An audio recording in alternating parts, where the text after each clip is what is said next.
feels like I'm I'm going to Hogwarts. In my head, I'm on the train. if I'm sick of the music, I can imagine everybody else is sick of it.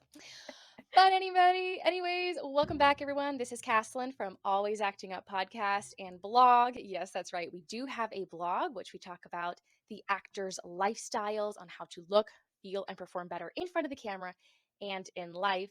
But this podcast is all about tips and tricks on how to succeed, the journey, the path, navigation. We got Q&As. We got all kinds of really fun, amazing stuff. This episode, we're going to talk all about what it's like being a female in the entertainment industry, as well as the mentality of an artist. I have a very special guest, but before I give her a fabulous introduction, I want to give a shout out to you guys for supporting and joining me on this journey, because if you've been following along, it's been bananas, just absolutely bananas sometimes. So your likes, comments, all of that is greatly appreciated. And before I give my guest an introduction, I have a quick question for you guys. So, whether you're listening on the podcast on your podcasting platforms or if you're watching it on YouTube, my question for you is, what is your definition of success? Let me know. Tell me what you think. Okay. All right, let's go ahead and welcome my guest. She is an actress, producer. She's a rapper. She's been in all kinds of music videos and commercials. In fact, you can actually see her on the Tinashe featuring A$AP Rocky on the Pretend music video. Tory Lanez, The Godfather, dope. But most importantly, y'all, she is the writer, the lead actress, the boss of the feature film Takeout Girl. Everybody, welcome to the podcast, Hedy Wong. Thank you for having me. I am so excited you're here. I am grateful. I feel like we've been trying to have a podcast with you on for a little while now. And I remember actually reaching out to you Yes. when I was first starting my podcast. Like, you were one of the first people I reached out It to. was during the pandemic, right? 2020. Probably Yep, I remember. 2020. I remember Hmm. because you were when you reached out to me, it was before I had to do the whole press run for Takeout Girl, and I was still in a space of I'm so scared to talk to people. And so when you reached out to me, Hmm. I was like, Caslin, I just don't know. I don't know if I'm ready for it. I'm not sure. I'm not sure if I'm ready to speak. But then I had to. Then I was forced to, not forced to, but then I had to learn.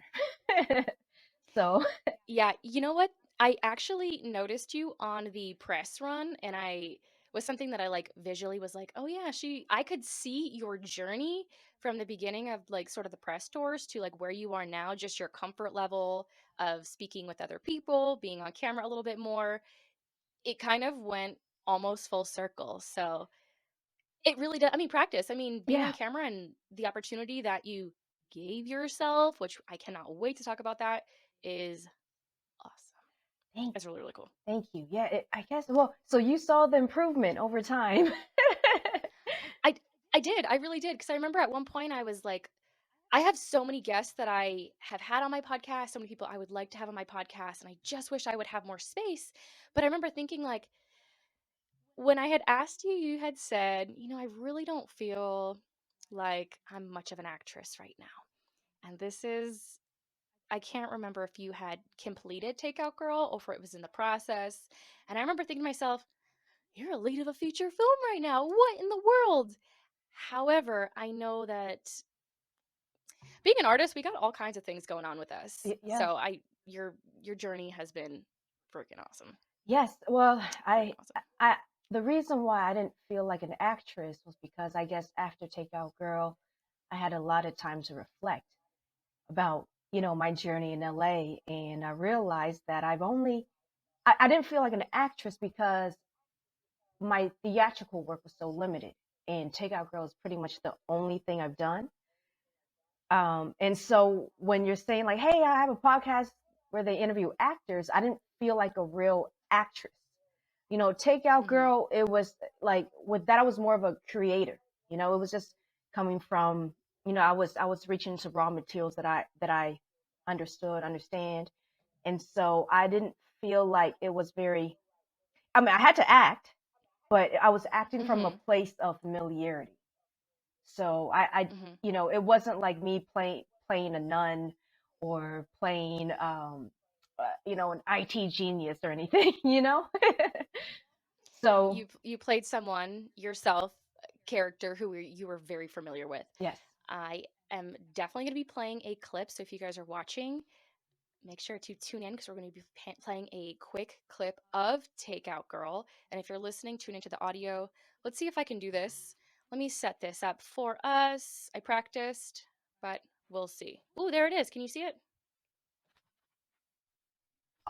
Ooh, ooh. All right, everybody. Here is a quick clip of Takeout Girl and Hedy really quickly. Actually, I'll ask you guys later. Hang on, here it goes. This is a game to you, ain't it, Becky? Casey? Sorry. That's not for you, fatty. That's for you. Delivery. Don't touch me. Damn, man. Takeout girl got hard. You got this. What is this? Whatever you need it to be. And what's in it for you, takeout girl? I ain't greedy. 8 to 10% will keep the hot Cheetos and Aquafina on deck. Excuse you, you can't be walking in here like this. Why'd you decline my invitation? If I come running like a dog this time, I'm gonna have to come running every time after that. Everybody got dirt. Everybody got an agenda. Ooh, ooh. All right, so this actually says coming soon, but this is what I was going to ask you. Takeout Girl is out and it's available. Hedy, where can people watch it? yes, it's streaming now on Hulu. You can also get it on Mhm. Amazon Prime, Apple TV, Google Play, Fandango, Vudu, and some of the people that's been reaching out to me, they actually saw it on Tubi too, so it's out on Tubi Okay. as well. And here's Shirt Twins. Oh Shirt yeah, Twins. yeah, yeah. It's now that they saw the clip, they know, we're busting tables at this restaurant here from the movie. Yes. Is this an actual restaurant? Yeah, in Cantonese it's Saigon Yugon, and in the Bay Area, my parents have a restaurant with that name, but phonetically it's spelled a little different. My dad's phonetically spelled it wrong. He spelled it like Saigon, like the Vietnamese city Saigon, but this is like the Mm. British Cantonese spelling of that city or that harbor. And so yeah, and I just want to correct it for the movie. Yay! Yeah, I was like, you know what? This is a perfect opportunity to go into the closet and grab director Hassani Johnson's shirt because this is his shirt from Takeout Girl. Everybody had shirts made. So I was like, this is the perfect opportunity to show this off. And maybe at some point we'll have merch, just throwing it out there. Maybe at some point we'll get there and to show this shirt off. And I need to talk all about Takeout Girl because we're talking a lot about what it's like being in the industry as a female. And one of the things you had mentioned, like before I showed the trailer, you had said you didn't really feel like an actress because you hadn't really done that much before. And I'm sure having people ask you all the time, where have I seen you? Where can I see you in? What have you done? It like really messes with your mind sometimes because, like, yes, I'm an actress, but you're not going to see me on like the Disney Channel right now, but it doesn't mean I'm not doing anything. I promise I'm acting. I'm an actress. That is my job. That's what I'm, working towards. But man, man, Hedy. All Yes. right. So is that what it was? Like, what inspired you to create a feature film for yourself? Well, so I moved to LA and I didn't know anything about the entertainment business. I'm from the Bay Area and I didn't have anybody else in my family that did entertainment. So as a kid, I love movies. I love, you know, just watching, movies half raised me.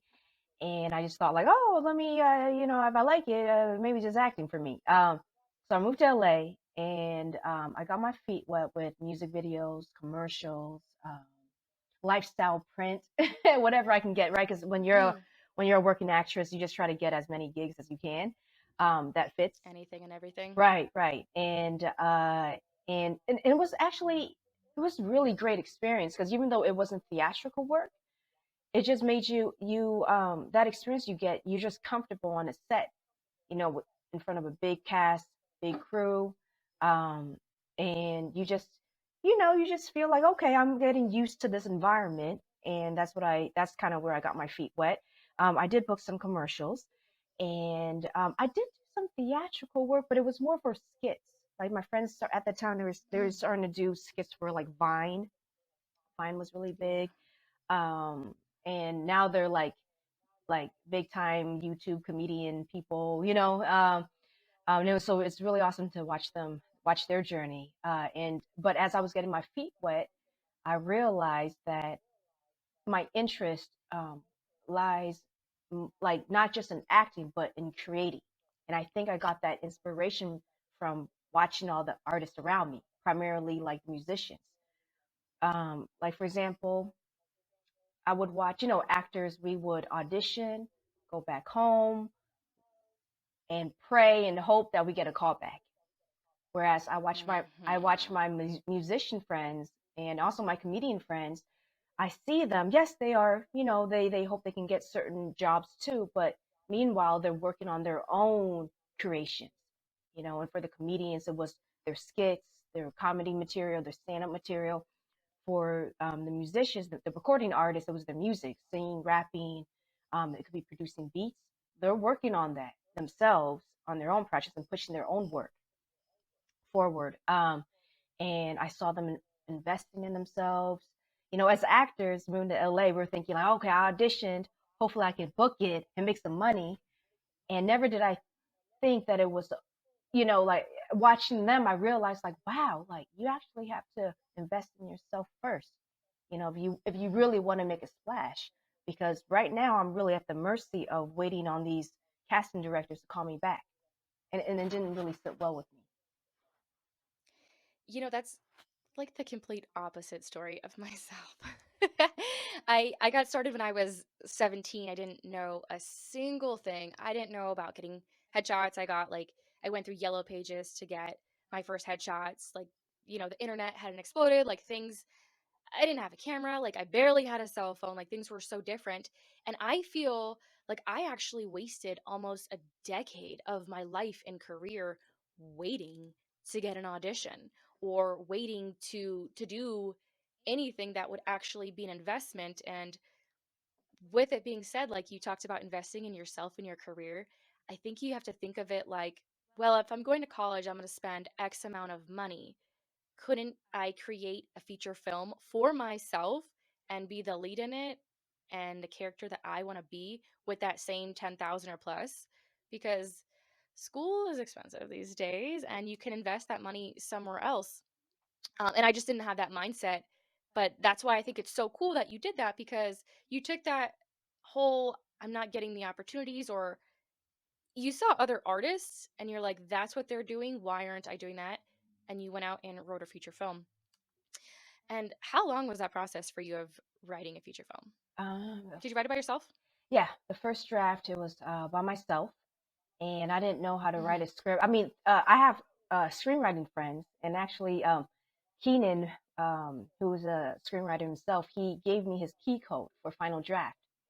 So, because with Final Draft you get Ooh. two codes, and he gave me one of them.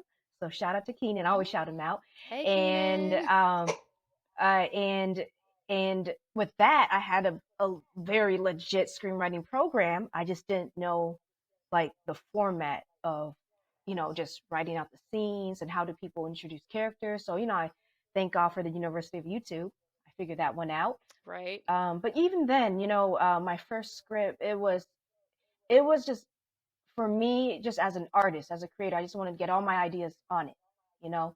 So it was very rough. I put all my ideas into it. And by the time it got to Isani, who was the wonderful co-writer of Takeout Girl, he saw the raw material that I was working with and he helped me streamline it and focus the story on the family. He said the materials I had in the script, a lot of the characters I cut out, it was just more for a TV show rather than like a 90-minute feature film. Mm. And that, it's been an education working with him too. So, and, but yeah, that's how, I just try to, before I met Hassani, I just had to figure it out as best as I could. And even though I knew I wasn't a pro writer, it was my first script, but I saw how the other artists around me they also made, they just kind of played with the cards they had, and you Mm-hmm. just make do with what you have the best you could. And sometimes that's enough to get things started, because what comes from the heart will eventually reach the heart, other people's hearts. Oh, that was such a good little quote there. I Yeah. feel like I need to mark that one down. Shout out to my friend Ed. He always says that. What comes from the heart reaches the heart. That's great.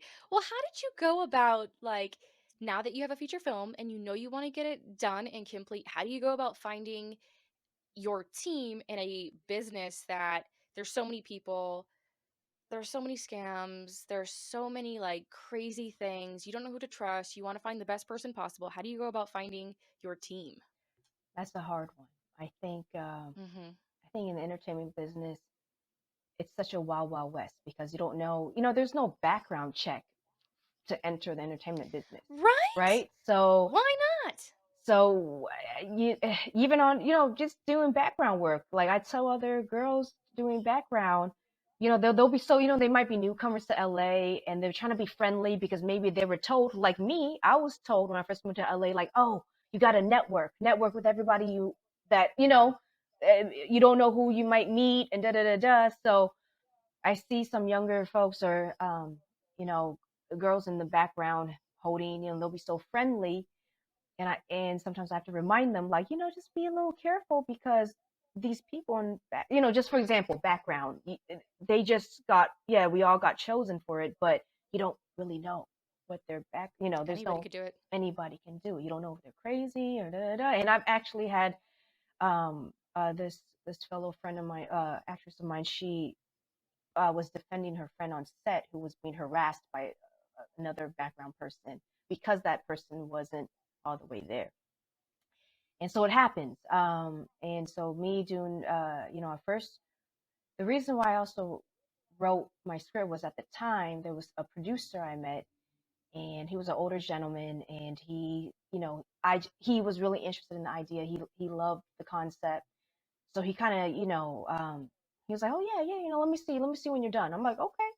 And so I was always going to write it, but it's just networking, right? I'm going to pitch it to people I know. And he was one of them.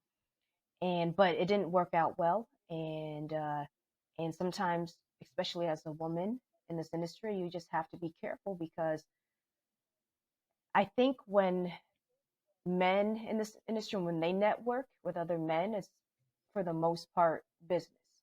But as a woman, you're never sure if it's really a work meeting or something else. Yeah. And yeah. And no, but this Yeah. person, he was interested in producing it. It's just a lot of differences, and I just didn't get along with him in the end. And then that's when Right. Lauren introduced me to Asani. And Lauren is an actor who plays. Darren. I'm so glad you said that because it had like slipped my mind. I Right. was like, He plays Darren in Takeout Girl. He played my older brother in the movie. perfect. I was like, I've seen during the process and making of Takeout Girl while it was being edited, I've seen everyone's faces like 3 million times, but I'm like, I can't remember his name. I can't remember It, his character's name. Oh my gosh, it like it just happens. completely slipped my mind. It happens. I Yeah, got you. thank you. And I feel like I can relate, and I've talked about this on my podcast so many times of like how I wanted to connect with somebody, but then they thought I was flirting with them, or there was always something else involved. And I think that's a real struggle um, with it still. I know there's being a lot of progress being made, but it is still a male dominated industry. And there's still this fear, unfortunately. Again, I do think things are changing, and I think there's a lot of progress being made, but there's still this idea of like, I have to be nice to everybody because I don't want to piss people off because then I'm not going to get work again. Or I'm going to have a bad reputation. I'm going to be the girl who's difficult to work with. I mean, think of someone like Katherine Heigl. What, like 5 years ago, she spoke up on, I don't even remember what she spoke up on, but now people are like, yeah, she's right. She was ahead of her time. Just with whatever it was she was talking about. But it kind of like almost killed her career for the time being. Like she got a lot of backlash, and That's kind of scary, especially when you're still building and you don't have those relationships yet. You don't have a name for yourself yet. The last thing you want to do is jeopardize any potential opportunities, whether they're right or wrong, and people don't necessarily tell you, "Hey, I'm scamming you." Right, right. it's It's it's really hard. crazy. I fortunately, I I knew, you always hear about, in the entertainment business being a little seedy, being a little, the casting couch, whatever the stereotypes are about the darker side of the entertainment industry. And um, so I was very aware of being ready to walk away from, and Hmm. I don't care if it's a real movie, but if I have to compromise myself, I won't, so. And I've been tested many times, for various projects where sometimes it is a very legitimate project. It's just the person who was in charge or running it, he may be, corrupt or whatever, Hmm. sometimes the person the placed in that position. And you just have to know yourself enough and know your own boundaries. Um, Hmm. and then there's plenty of times where, manipulators, and this is, they always, this is their like go-to thing, is they'll dangle your dreams in front of you and they Oh dare you yeah. to walk away. They're like, oh, you know how many people had to go through, how many other girls had to go through this, and they did, and look where they're at. And to me, I don't know. Well, I'm not going to swear on this, but I just go like, I don't give a damn, like, because end of the day, I have to be okay with what I did, and I'm not going to be okay getting to getting to where I'm supposed to go by compromising my integrity and my values, because what the was what it is all for, like, like, because it does get. And also, I've always been a very observant person, and I've seen how some of the girls around me may have compromised themselves, Mm. or and they think they were winning in the moment. They thought they were winning, and they did. I saw them get some gains momentarily, but it's never some real lasting gain. And it's never. So I just never, how do I say, it was easy for me to just stick to what I felt was right. Okay, I'm curious, because I have a lot of stories personally for myself, but also other actresses that I had heard ended up sort of just being, I'm doing air quotes, like passed around with quite big name celebrities. And I think her idea was that if I please them in certain ways, then I'll eventually get my career. And unfortunately, she never did. She just got a reputation. Where does your mindset come from of I know my worth, I know what I'm willing to compromise, what I'm not? Where does that even come from? Is that something that you think that you're born with or your upbringing? Where does that come from? I think I was, I, I think I was, I mean, I'm stubborn, so that's probably my upbringing in some ways. I'm Hmm. pretty stubborn. Um, but I think I was okay just making it as far as the best. A lot of people's benchmarks is, I want to get on this real. I mean, who wouldn't, right? To be on a network TV show and all that, and be on a Disney movie or whatever, right? Dream come true. Yeah. But that's like that's great. That's great if we can get there in a way that that we believe in. But I think I've just seen other artists struggle, and I've seen them, but I admire them so much. I admire them so much, and they're so talented, and they stuck to their guns. Hmm.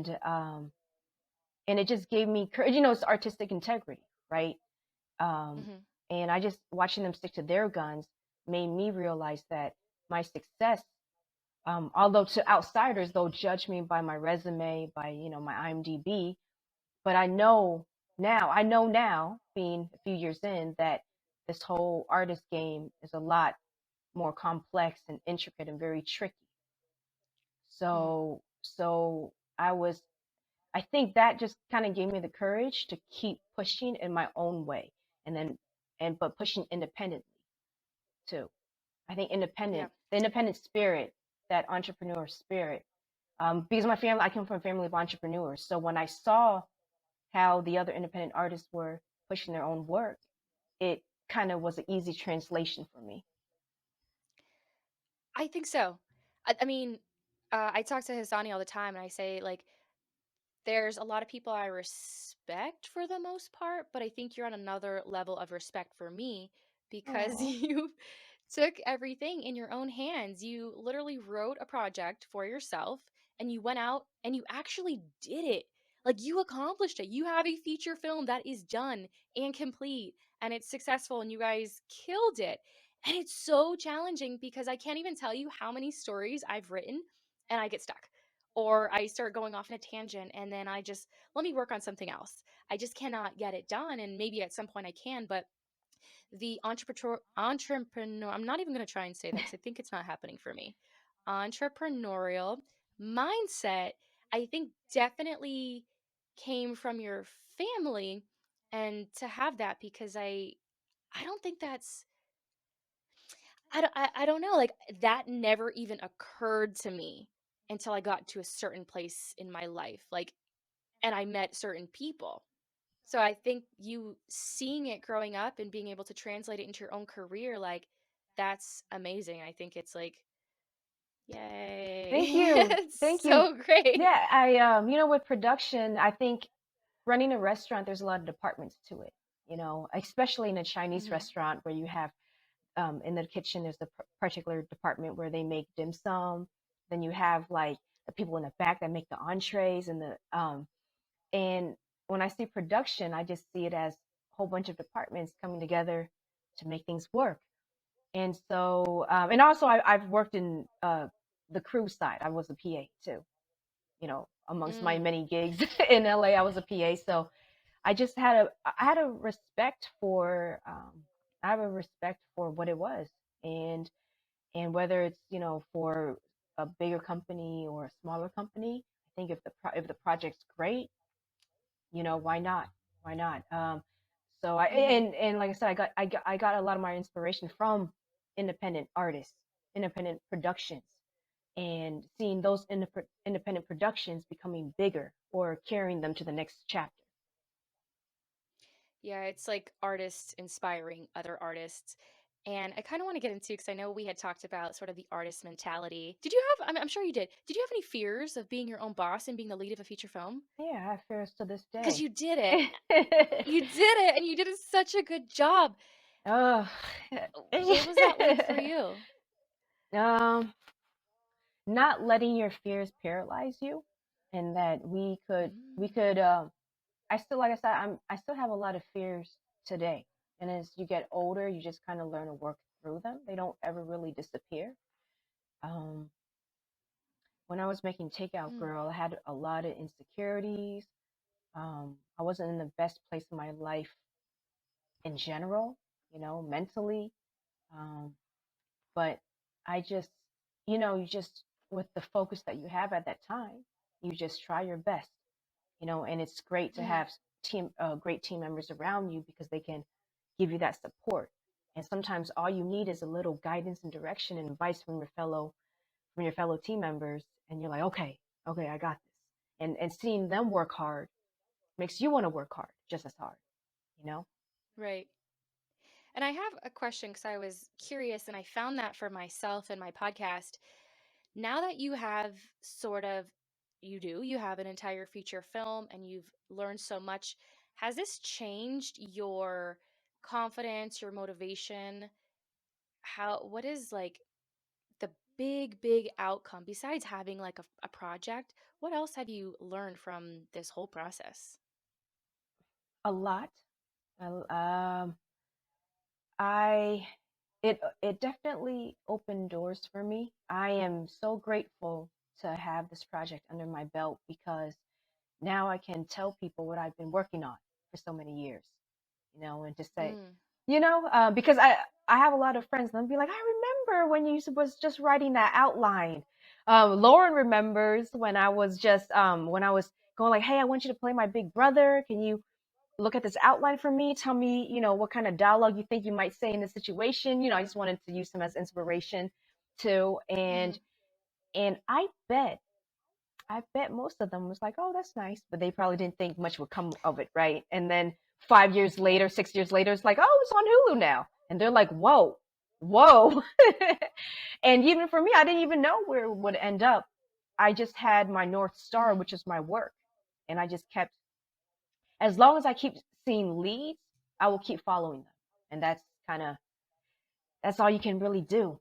There's no guarantees in this business. There's so many great Yeah. projects that doesn't finish that for whatever reason, or if they do get finished, they Mhm. may not get a proper distributor, or sorry, not distributor. No, wait, Distribution. distribution. Distributor. Distributor. There you Yeah. go. That's I the mean, they word. both work. Mhm. um, and that's the thing about indie artists. We're just kind of like always in the rough, and we're just hoping that we can cut through that rough. Mhm. But I think a lot of times with artists though, we just have a story to tell, and it's going to keep plaguing us until we tell it, or until we expressed it enough. Mhm. Do you find that people are taking you more seriously now because you're like, look, this is what I've accomplished, this is what I can do, and I will do it again? Yes, because they see it on Hulu. Mhm. And And they Hulu's, I mean, that's a big one too. Like, it's not even like, check out Amazon Prime. Here's my YouTube channel. It's like it's I legit, yo. yeah, I feel so blessed, so grateful. Um, yeah, people, they see that and they want to get to a similar goal, and they would contact me for their projects, and Mhm. or just off the strength of that, I might have other people reach out to me about producing and all that. Mm. But I think what they don't understand is that we did Take Out Girl completely independently, which took another level of grit and blood and sweat and tears that I don't think some of these creators are willing to do. Mhm. A part of me is not even ready to do it anything again, 100% independently now. That one hurt. Yeah. That one hurt. um, Yeah. but I always tell Hasani, like, that was us going through the trenches, and now we will Mhm. hopefully use that as the next stepping block, as a stepping stone to the next thing, greater thing. Yeah, well, and that's what I was saying. Like, it's a lot of work, and I don't think people realize how much work actually goes into it until they start it themselves. And that's why it's so impressive because you actually were able to follow through and get it done. And has it also like now that you've gone through so much, it's been ups and downs, challenges, and it's such a long process. Are you able to spot the bullshit a little bit easier now too? When people approach you to help make their project, like, can you see maybe like the determination with other people? Like, no, they don't have the work ethic. Because I think there's a work ethic that's definitely required. Yeah, the work ethic I can spot.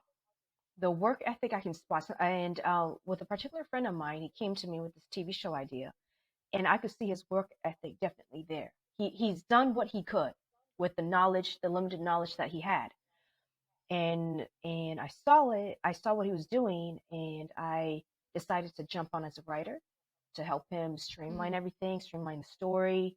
Um, so with him, it wasn't so much. It was just a lack of knowledge about the best way to go about things, but he had the work ethic.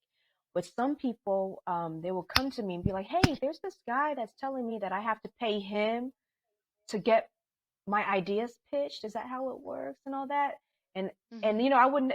There's still, like I said, this business is a wild, wild west, and It is. I don't want to say that's the wrong way, but I would just tell them that's not what I've done. That's not. I didn't go Hmm. down that way. And so then they'll just take that knowledge and do what they will with it. But I won't tell somebody that's not a way to go about it, because who knows? Who the heck knows in this wild, wild west? But It's true. I would try to give my knowledge to them, and tell them perhaps there's better ways. Just don't think this is your only way. Again, whoever this person is dangling like, oh, I have connections to these networks, and if you pay me, I will pitch it to them, and if you don't pay me, well, good luck. And it's kind of like they make it like the end all be all when I'm kind of letting them know like it's not the end all be all, and you're not even sure if this guy you're paying, if he's even talking to the right person at HBO. Like, who Mm, is this guy? You know? yeah. It's that damn golden carrot, and sometimes it just looks freaking delicious. And you're like, I want it. It sounds good. And we're in a business of bullshitters. Everybody's an actor. Everybody is an actor to some capacity. And because it's so hard to get your name out there, everyone bullshits, and everybody has to, I know it sounds really bad, but everybody has to like promote themselves and talk themselves up and sound more important. And it's so hard because some people are so good and you're like, well, do I believe him? Do I not? Do I believe him? Do I not? And like sometimes I'll go and look on someone's IMDb and I'm like, mm, but then maybe they are creating a lot of content on social media. So maybe they are serious. They just haven't had an opportunity. Right. Or like yourself, you said you didn't have a strong IMDb, but you just created a feature film. It's I found a good team. it's I found good team members. yeah, it's an interesting navigation. It And is. now now that you have all of this under your belt, like what motivates you to keep going? Well, before I get on to that topic, I do want to put out some advice for people listening and hearing Love all, like it. you said, this business seems to be a lot of scammers, bullshitters, or people that just ain't about nothing. Um, I will say, and this is something I learned from my dad, and he's definitely an entrepreneur, and he said, anytime you're doing business, you will have losses. You will have losses because that's the Hmm. cost of doing business.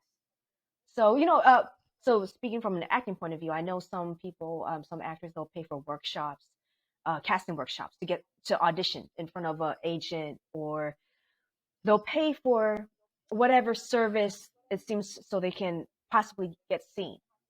And they'll ask me like, "Oh, should I do it? Should I not?" And casting, there's so many of these things. Who knows if they're real or not? But I tell them this. I tell them this. I tell them that they can try.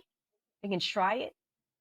But to have the expectation of this may not go anywhere. But if there's a part of me that wants to try it, do it. Even if it's for nothing, it's the cost of doing business and gaining experience.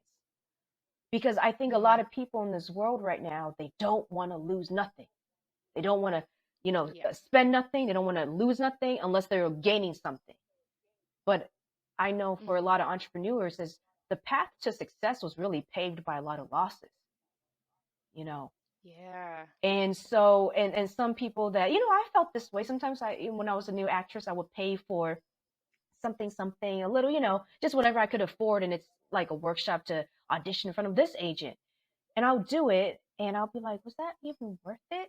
And I would beat myself up thinking that, oh wow, I'm stupid, why did I just do that? It was probably for nothing. And but now that I'm older, I realized I had to do what I had to do to keep following my leads, you know and now that I know the business better, uh,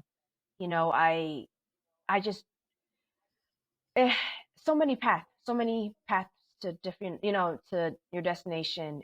But I just want to tell the artists out there that it's okay if you try something, even though you're not 100% about it, because that's part of just doing business. I agree. And I'm going to touch on something that you said earlier. Um, and you mentioned not being scared to walk away. And I do a lot of hosting work, especially at trade shows and stuff like that. And there is no like set standards of rates. And so I had a friend recently ask me, she goes, so what should I quote them? Like, what do you think? And I'm like, well, it depends on what the project is. Like, it's possible that you quote them too high and then you lose the job. But it's also possible that you underquote them and you're not paid with your worth. And so I think that there has to be some type of trial and error, and you have to not be scared to lose the opportunity, but also um, yes, knowing your worth, but also not be scared to walk away. Like I am gonna quote a certain rate, and if I overquote and I lose that job, I have to be okay with the fact that I just lost that opportunity, and I'm gonna be okay to walk away. it's not something that I'm going to dwell on forever because it is, um, like a tree and a path and a journey, and we're all going to make these mistakes because there is no right way to succeed. Like there are no steps, there's no ladders, and I think that's why a lot of people walk away from the industry because it's an interesting path. And I'm wondering if that's, maybe you have a different opinion, but if that's sort of what the artist mentality is, of trying different things, because there's not a lot of stability. There's a lot of different, you can have the most creative way to succeed and it could work, but it's going to be different for everybody. Oh yeah. I think artists um, artists were like innovators, not just with the art, but with the way we go about it. And Hmm. so I think everybody has their own formula to navigate this crazy world. And yeah, so with the rates, you know, um, if you just put out the rate that you think, and if you lose it, you lose it. But remember what we talked about in the beginning, that's not the end all be all, because you're also supposed to have your other, whatever your multiple things you got going on for yourself. Hmm. It's not just that one job that you do. It's not ever one thing. And being an artist, I think we always have to have multiple type of gigs anyway. So To keep yourself occupied, that's a mhm. big thing I do with my podcast as well. Like auditions are slow, or I don't have any. Well, at least I have this podcast and my blog, which you can find at caslinrose.com/blog, to keep myself creative and always working and pursuing instead of waiting around for something to happen. Because yeah, the industry is kind of crazy and there's going to be a lot of ups and downs and rejections. And speaking of rejections, how do you deal, is that how you deal with, you know I don't even want to say rejections because I think that's kind of a harsh word, but getting those no's and not getting those opportunities that you want, how do you deal with that as an artist? Because you put so much of your creativity and your heart and your time, and sometimes you just don't get that reward that you feel like you deserve or want. So when I audition for other people's projects, in my head already, I already know it's probably a no, because they Oh. they they probably never really seen. They're probably the type of character they're looking for, or because a lot of times when they create these roles, um, and if it's for an Asian female role, in their head they're Hmm. already looking for a certain type, and they're just trying to find her in the casting tapes. I don't think. I think I think my type is more underrepresented, so my type doesn't even come up a lot of times. Um, so when I audition for these, I try to bring me into the mix, because I think that's the unique factor. Um, and also try to give them a little bit of what they want.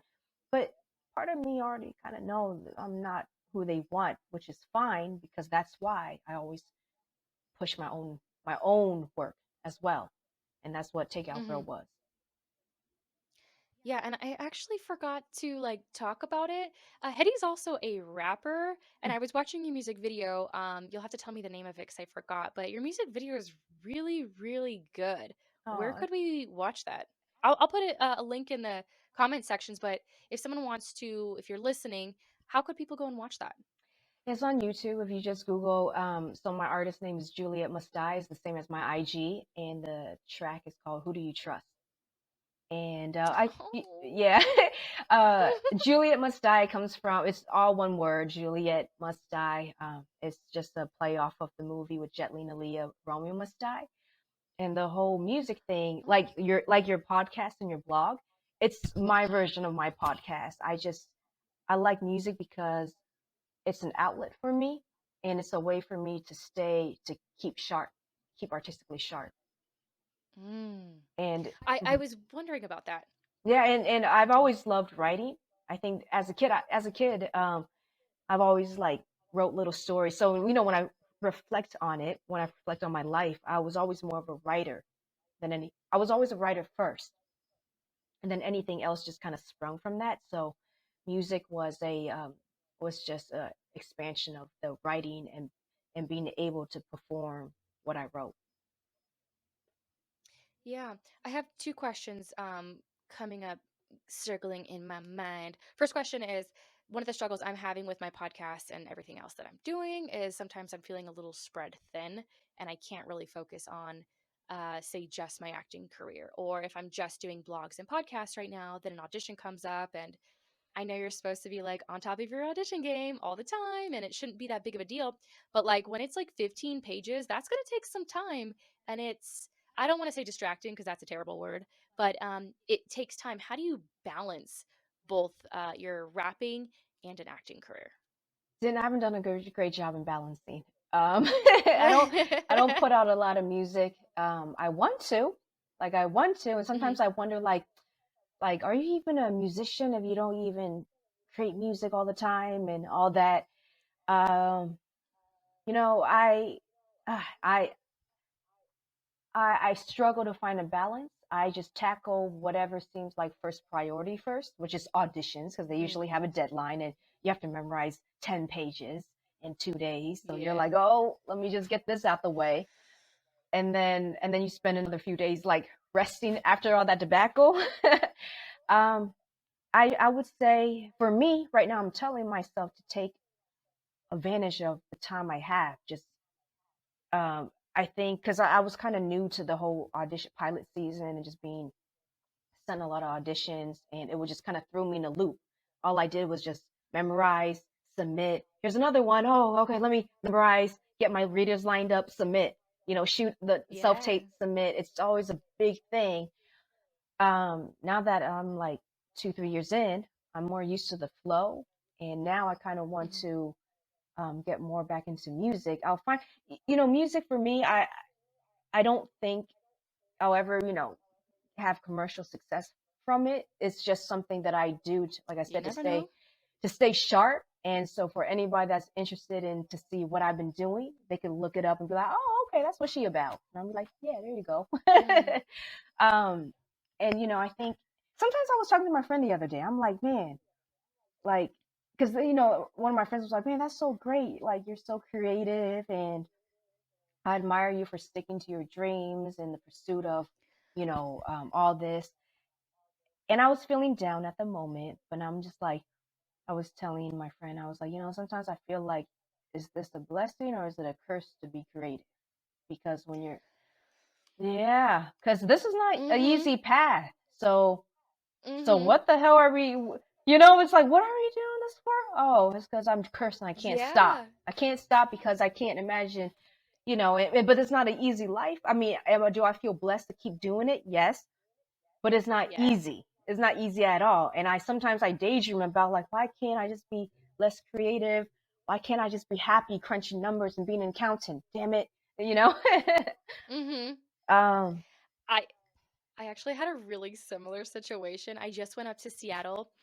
Hisani and I were at the Black Film Festival in Seattle with the short film Blunt that you were also a producer on. And I met up with a friend who I totally forgot moved up there. And he was talking about wanting to kind of get involved in maybe some commercials and with his son. His son is adorable and he wants to model. And one of the things he said to me, he's like, yeah, I don't know how you do it. Because I tried for like 3 months and it was too hard and I stopped. But I really admire you that you've been doing it this whole time and you're still going. And I was like, wow, that freaking means a lot to me because I've had so many times where I'm like, I'm done, I'm quitting. But then I can't quit because I just can't do it. I don't know what my problem is. I just can't quit. And so then I was thinking, like, is this nature versus nurture? The determination, the relentlessness, and just the persistence. I don't know. I don't know that answer. Like, is this something that you can learn to keep going and push through those hard times? Or is it just you as an individual? Are you just the type of person who keeps going? I don't know. I think we keep going because this is truly a form that we are passionate about, and although I think true artists, they keep doing it no matter what, even if it's not in any, like, even if there's no commercial success. maybe they only reach a few people Mm-hmm. around them, a part of them always have to keep expressing their art, you know, Yeah. and and and it's just, and that's kind of what I notice about people that are who are truly creative. They just kind of keep doing it somehow or doing something related to it, you know, Mm-hmm. and I get inspired by that, and that's what kind of gives me peace sometimes, you know. It gives me peace knowing that I'm not the only one feeling this way, like feeling like, wow, is this, like this is crazy. Why am I keep doing it if it's such a struggle? But seeing other artists who are, who's been in it longer and seeing how they maintain a balance, that kind of gives me some, um, just some direction. I think that's what it is. It's artists inspiring other artists. Mhm. And you know what's funny? I was watching Bel Air. If you guys haven't watched it, Bel Air is like great. And Aunt Viv actually, she was a painter and now she doesn't paint anymore. And she actually said, I'm reading this quote. Can y'all see it here? Anyways, it says, artists don't cease from being an artist, even if it's been years from their last work. If you're an artist and that's who you are and that's what you do, just because you're not creating now does not mean you are no longer an artist. Like, you don't just wash that off and it doesn't just disappear. You're still an artist. You're just not having commercial success. So, Right, right. just something to think about that. Yeah, I think so. Because, like I said, I've always been a writer first. Hmm. And I just didn't think I was ever going to, as I'm a kid, I'm just writing for fun. Didn't think I would write professionally ever. So I just distracted myself with other things. And then I still always come back to this path somehow, some way. I actually really did try to distract myself. At a very early age, I knew I wanted to pursue acting. But I'll be like, well, who wants to struggle like that? And I would try to do everything else Hmm. but this, because who the heck want to struggle like this? And I tried, Hmm. and then it just got. I think that's what I mean by saying it might be a curse, because it's this thing in your head that keeps circling back and you keep circling. And so when I made the move to LA, it just got to the point where, all right, Hedy, you only have this amount of time in life. The other stuff that you could do, working at the restaurant, let's say, it's going to be there Oh, for yeah. you when you're, you could work at the restaurant forever if you want, but this artist thing, you probably have to try now, because it's probably, you got to just get your feet wet now, start. Hmm. And so that's what kind of drove me to make my move, make that whatever turn in the fork in the road. And I've been on I this think road so since. too. Hmm. I think even things like school, I think school's always going to be there. School is never disappearing. Oh, hey, it's Caslin. It's just me interrupting my own podcast. So rude, I know. Well, I just wanted to let you know that Always Acting Up podcast is sponsored by We Audition. What's that? Well, it's the website for actors made by actors. It's the platform where you will never have to struggle to find an audition reader ever again. And the best part? You can be a reader too, where you have the chance to read with real working actors, see what they're doing in their auditions, see what their setup looks like, all while practicing and getting better with your own cold reading skills. Oh, and did I mention? You can make money on there too. Say what? Well, I guess it might be time for you to check it out for yourself. But before you do, make sure to enter in my promo code, ActingUp25, for 25% off your subscription for a lifetime. That is ActingUp25, where we can hang out and help each other with our own auditions. See you on We Audition.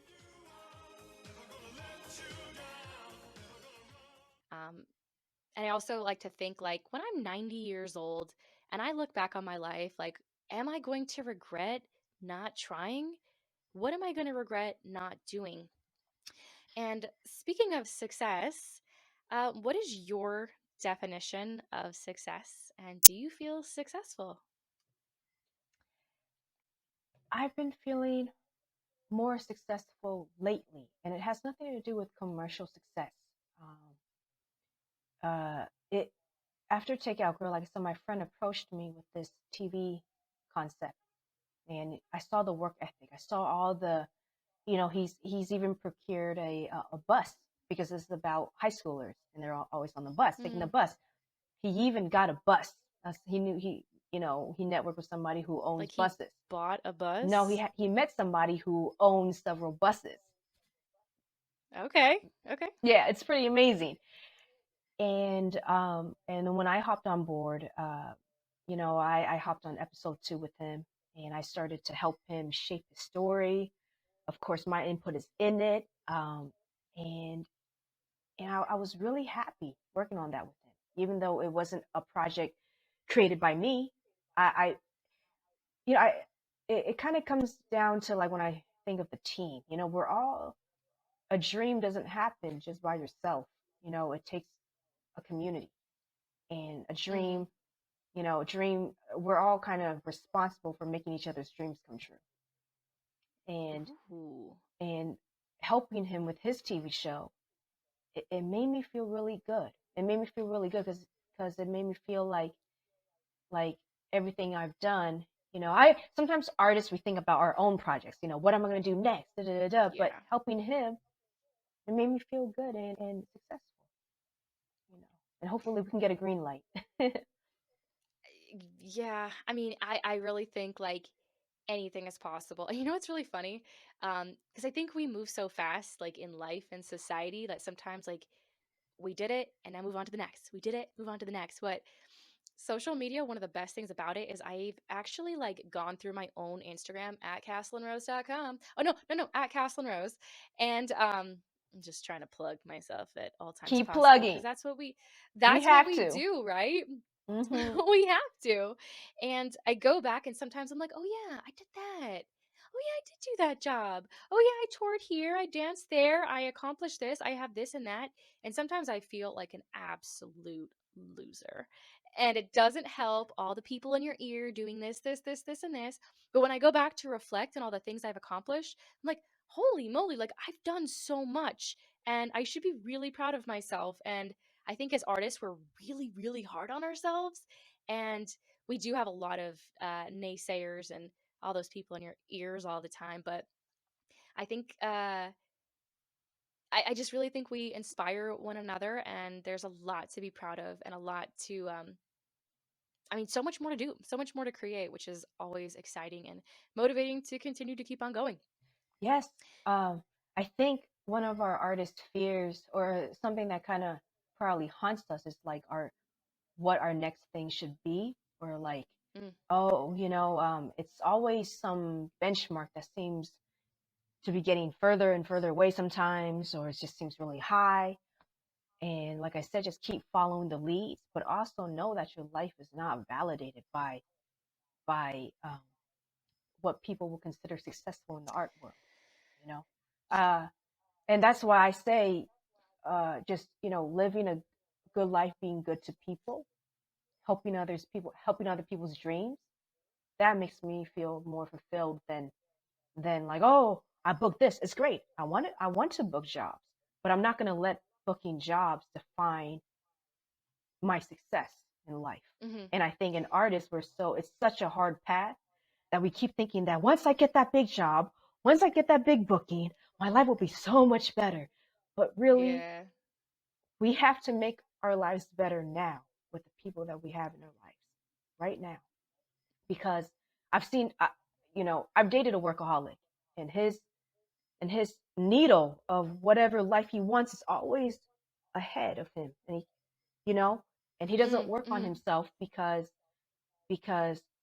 his excuse is very similar to my family of workaholics, is that, oh, because I got too much work to do. I got too much work to do, and work almost becomes an excuse not to work on other things in life that will make it more balanced. Mm. Ooh. Ooh. I just wanted to tell this story popped into my mind because this happened to Oh me a yes, couple please months do, ago. please do.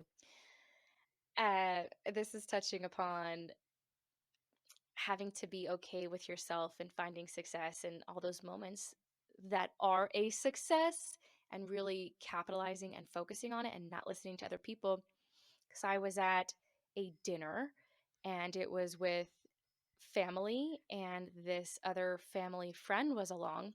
And he was like, because my sister's very successful, but we have completely different careers. And I'm successful too, but we have different careers. And he goes to me, so what exactly is it that you do? And I said, oh, I'm an actress. I do all this on camera stuff. And he goes, well, where have I seen you on? I said, um, you'll see me on a lot of independent projects or web series. And he goes, so you're not an actress? I said, um, no, I am an actress and that's how I make my money. He goes, well, where are you on the billboards? You're not an actress then. And I was like, this is the grossest thing I've ever heard. And even my sister was like, damn, that was rude. But it's people like that who are not artists, I feel, just sometimes don't get it. They don't understand.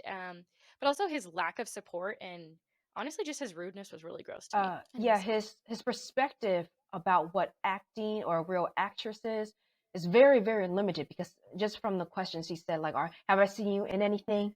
Like, he probably means TV. Oh, are you on a billboard? First of all, some of the greatest actors or thespians, they're on stage. They're doing yes. Shakespeare. They're doing Shakespeare, and then Yeah. they'll never be on a billboard because for whatever reason that's not related to their talent, you know? Like some of the greatest actors I saw like that just moved me beyond where I found on stage, you know? Yeah, And and it was like the fact that he was like, "Oh, so then you're not an actress," was like, "Oh, gross, dude. Like you're just like nasty." Oh, like some of the things you have to deal with. But I think had like I been a little bit younger in my career and younger in life in general, that probably would have hit me a little harder, and I probably mhm, would have taken it a little bit more to mm, heart than I do now, being however old I am and mm, mhm. working and accomplishing things. So Yeah. That definitely he could have, depending on the type of soul he was speaking to, he could have definitely killed somebody's dreams right then and there. absolutely not Um, okay. yeah, because like I said, this is a wild wild west. Like there is no formulated way to get to a billboard or whatever, but there's a lot of the actors I actually admire, they're not on billboards. They're always in the supporting roles. Um, Absolutely. and I darn it, I wish I could if the actor in Training Day, not Denzel, Denzel, not I don't Ethan, but he know. plays the head cholo, and but he's from New Zealand. He's from New Zealand, and in Training Day he plays like like a Latin gangster and all that. And then in another movie he's playing an Indian man, like he was playing a guru. It's not Ye- Danny Trejo, right? Not Danny Trejo. Hold on, I'm gonna look him up really quick. Is once I say it's like Cliff, and he's a New Zealand he's from New Zealand, but the way he He's looks, Kiwi. yep. He has an ethnically ambiguous look, so he's always playing in Cliff Curtis. Cliff Curtis. That's who. Oh, When I show you his face, you'll recognize him. But he's played in I'm so looking. many. You see, Mm-hmm. he's been in Mm-hmm. so many like TV shows, movies, like like award-winning movies. But even to this day, I think of this man and I can't recall his name sometimes, but I remember how he moved me. But like I said, a rose by any Yeah. other name is still a rose. He's still a great actor. I just happen to, because he's such a chameleon. He changes, like he could talk with an Indian accent, and you're like, oh, he's Indian. That's That's probably they amazing. hired him. And then all of a sudden he's like this OG Latin, cholo dude in Training Day. I'm like, oh wait, I'm so confused. His accent's so good. And then sometimes he plays like a Middle Eastern man in another thing, and you're like, wait, that's the Mm-hmm. same guy. And I bet people, like to me, he's amazing. I want to be like that. Yeah. Totally. He was one of my I inspirations, and to this day, I had to look him up. I feel so bad. Yeah. Well, I mean, like, and the people that are on billboards are like, I feel like the same 10 people all the time. Like, it's literally the Exactly. same people. So it was like, dude, you need to chill. But yeah, had I been younger, that would have really mentally messed me up. Because even now, like, it stuck with me, but it doesn't. It's just like, ew, you're the dumbass. That has nothing to do with me. That's on you. So I'm going to transition us here to our moment of positivity. The moment of positivity I like to give the honor to my guest. If you have any advice, quotes, motivational tips, just things that like keep you going, something that like helps you stay positive for all the times that are just absolutely bananas. For all the times that, my thoughts are always related to my work, my artist work, and all that, um, something that kind of keeps me more balanced or just kind of, uh, because when we're focused on like, oh, what do we got to do next? what do we have to accomplish next? It's kind of, sad sometimes because it just seems so far away. Uh, for me, to smell the flowers, to smell the roses that are here right now, Mm. that keeps me positive. To enjoy life as is right now. To enjoy all the flavors and the colors that you have right now in life. Uh, we're always, as actresses, we're always thinking about the next thing we could be in, might be in. But I kind of like to think that I'm already in my own movie, it's my own life Yeah, that I'm in, and I'm so grateful for I like that. Also, just something that popped into my mind because you emphasized actresses. And I feel like this is an entire different podcast episode, but I feel like there's an additional pressure being females, not only your biological clock, but in casting sense, you'll always see a young, gorgeous female in her young 20s opposite a male who's 40s and 50s. And I'm like, that's so limiting for women. It's almost like once you're 40, in my mind, I have this like fear. And dude, 40 is fantastic. You're like experienced, like you have so much more of life behind you, but there's just I feel so much pressure getting older as a female, and that does make me have a lot of stress and pressure. But to think about living in the moment right now and everything I've done in the past and everything I will be doing going forward is what I have to focus on as well. Yeah. it. Yes. Oh, yeah, we do have a lot of pressure as being the female gender, especially in our industry. Those fears, everything that you listed, it doesn't escape me either. Um, what I tell myself though is that it sounds really artsy fartsy, but the energy, the frequency of certain souls, it just gets richer over time. Now that I'm, a little older, I I realize that my energy is so much more richer, and I wouldn't have had this type of energy when I was younger, when I was a little puppy, Mhm. and it's a certain uniqueness that cannot be imitated. So yes, we are, evolving, maturing, but we're bringing a type of energy that cannot be imitated sometimes, and I think that's the key ingredient to making something great too. Yes. Yes, that's awesome. Yeah, it's a Age, you privilege, guys. right? It's a We're like privilege to get fine to, wine. yeah, It and really is. and not to make things so harsh, but there are people's lives that are getting cut short every day. Mhm. They and so to be able to grow older, it is a privilege because there's some people that never get that chance to. I agree with you 1,000,000% because that just ran through my mind and that runs through my mind all the time. And that's why I live the life that I live right now because tomorrow is not guaranteed. It's Mhm. just not. Well, Hedy, is there anything else you'd like to share with us? Anything you're working on? Anything coming out? Uh, I can't say it yet, I guess, because I guess when it comes, it'll show. But I booked a role recently for this Netflix show. It's just a small role, and it'll air. I think one of the main actors was telling me, oh, it should air in Sorry. January.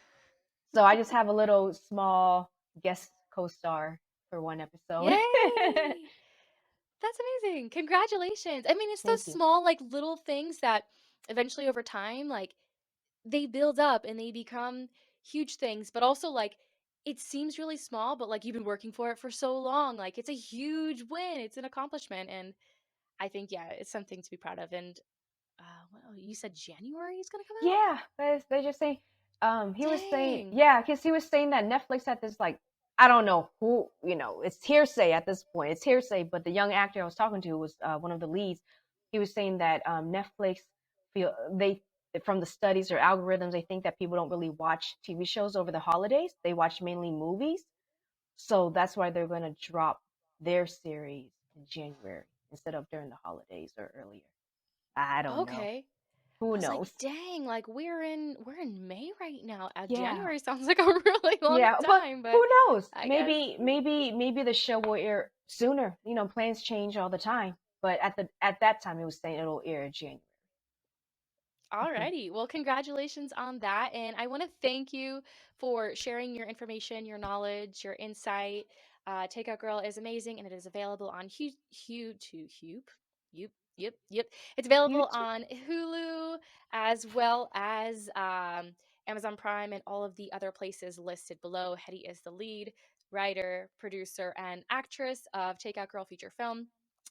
Thank you so much for joining us on Always Acting Up. And Thank you for you having me. absolutely, I'm so excited. We'll probably have to do another one. And everyone, make sure to like, comment, subscribe, leave all your comments, questions, and suggestions in the comments section below. And I think that's it for us. I I think think we we're all did set. good. We did good. We did good. Yeah, it's been a while for both of us, but Yeah. I think we did good. I think we have a cameo real fast. You want to say hi? It's gonna be on the recording, so you better come in. Ooh, who's that? Is that the director of Takeout Girl?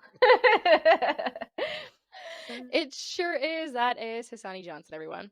All right, we're going to close out. You guys have a good day. Thank you, Hedy. Thank you.